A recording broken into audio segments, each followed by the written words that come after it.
mbir mi du assainir kese le milieu.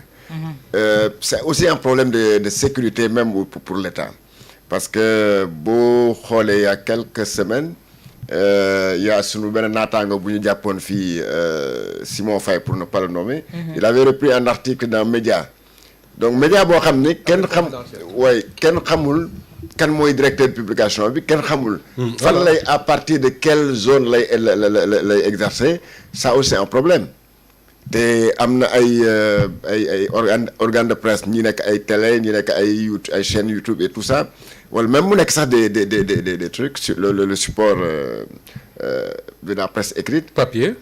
Support papier boobu man gis naa ñoo xam ne par exemple juste pour la revue de presse genre kii la rek feuille bi nga xam ne PDF la rek boo xam ne day paraître mais boo demee dans les kiosques doo ko fi gis. alors yu mel noonu bu ñu te nga xam ne c'est un secteur bu nga xam ne c'est un secteur très très important parce que nit ki bu am na xibaar boo xam ne mën na tas réew am na xibaar boo xam ne mën na indi guerre diggante Sénégal ak ses voisins par exemple. donc loolu moom bon moo tax nag dafa war a am ay règles yoo xam ne dañu koy respecter de telle sorte que lu tax tey boo bëggee créer par exemple un journal papier ñu lay imposer le dépôt légal boobu y a beaucoup de journaux qui ne le respectent pas et pourtant loolu c'est loolu mooy yoon.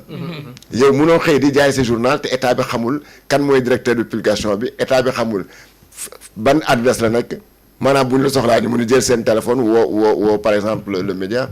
te loolu bon tu vois que ça. il y a d'autres choses yoo xam ne par exemple pour la presse écrite chaque jour de parution normalement les exemplaires ils doivent être déposés à la préfecture. Oui. Au niveau du procureur de la République. Oui, le parquet. Service xam nga gouvernance quelque chose comme ça. Intérieur aussi direction de la qu'est-ce qu'on dit direction de la DST. mais xam ragal naa ne kii yu bëri duñ ko. mais respecté wuñ ko les gens ne le respectent plus. mais journal bu yem ci PDF noo koy déposé foofu. même au niveau des même au niveau des archives nationales dañ ko war a def dañ ko war a déposer. mais tout ça c'est pour dire que nag bon loolu yëpp bu amulee day jur une sorte de pagaille bi nga xam ne xamoo noo koy régler donc nit mën na xëy wax lu ko neex wala mu bind lu ko neex yow mi nga xam ne yaay reprendre information boobu sax xamoo fu mu jógee. oui d'accord donc te loolu ça pose problème. Georges ça me rappelle Ibrahima Anne avait vécu ça parce que moment boobu je crois il était rédacteur en chef ou quelque chose comme ça.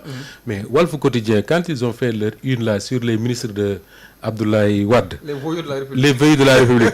Le procureur Ousmane Diagne ministre de l'Intérieur ministre de la Justice léegi nekkoon parquet. mais convoqué pratiquement la moitié de la rédaction ñu yóbbu leen dig. mais Ibrahima bañ demee qu'est-ce qui s'est passé c'est Sidi Lamine qui est venu dire que ni j'assume man maay directeur de publication. mais auparavant il avait fait changer l'ours. oui mais il trouve que. exemplaire bi amoon une boobu. oui Sidi Lamine ni figuré pas. donc bi mu ñëwee. on était là-bas ensemble. donc bi mu ñëwee dañ ko ne non yow du yow soxla il a montré sa pièce d'identité ñu ne ko non du yow soxla. il était prêt à assumer ne moom mooy directeur mooy responsable mais ñu ne ko non ours bi nekkoo ci. mais yooyu nag dafa dem ba dafa jeex ci réew mi léegi man je m'aventure parfois à regarder ours journaux yi mais doo xam kan mooy kan. tey un journal peut écrire une chose boo xam ne ki ko war a assumer mooy le directeur de publication mais su fekkee ne trouble nekkul ci ours bi wala xamuñu mooy kan mais qu'est-ce que tu vas faire. mais dans un pays comme le Sénégal est-ce qu'on a besoin de plus de 500 médias. mais on n'en a pas besoin avant. voilà. on n'en a pas besoin. non 18 millions d'habitants. on n'en a pas besoin xanaa RD Congo sax amuñu. oui autant de médias. oui tey jii je me suis amusé un peu dama yeewu suba xool la page ma revue de presse là. ñu ne ñoom pour se conformer à la décision prise par le ministère de la communication duñu mën a duñu reprendre une yëpp. tu vas marcher sur la moi je voulais saluer vraiment la sagesse de Mamadou Ly parce que vraiment moom il a montré que c'est un légaliste. c'est un légaliste il a fait un communiqué. pour dire que bon pour être en conformité avec la loi te loi bi non décret arrêté bi dafa ne.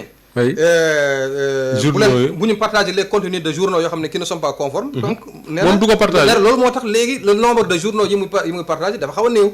parce que simplement pour être en conformité avec la règle. et les rédactions aussi pour les revues de presse devraient se conformer. mais absolument je suis parfaitement d'accord avec yow. parce que Mamadou Ly daana partager presque 47 unes par mais tu imagines 47 unes dans un pays comme le Sénégal. après léegi ni ñu koy waxee sax tey suba j'ai vu une vingtaine de unes la partager. beneen bi mooy Ibrahima.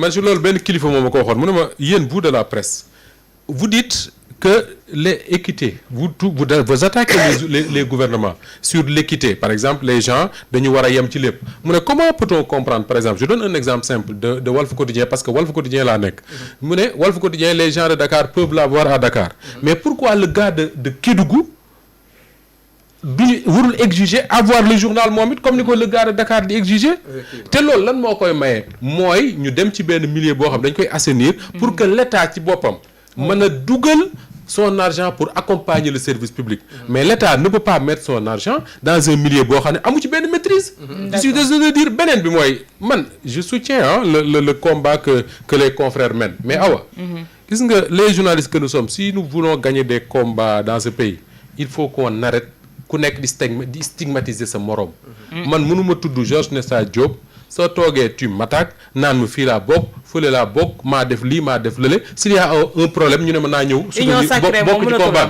cette union sacrée là il faut que mu nekk quelque chose de tous les jours oui.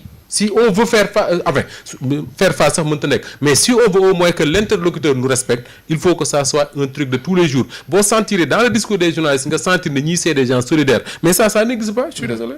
D'accord avant ñuy jàll ci beneen thème bi ñuy jaajëfal bu baax Cheikh Diagne taximaanu Walfadjri Zo Barham nuyu naa la ñetti yoon Coccinelle également ñu ngi koy nuyu Bass Mandian depuis Espagne ñu ngi koy nuyu Tafalo Palma de Mallorca ñu ngi koy nuyu Thiat bu Sonko ñu ngi koy nuyu Maktar Lom également ñu ngi koy nuyu Youssou Ciss Moustapha am na koo xam te nee na Kër Serigne Louga xaw ma. Kër Serigne Louga fa laa dëkk. nee na nga nuyu leen ñoom tamit ñu ngi leen nuyu.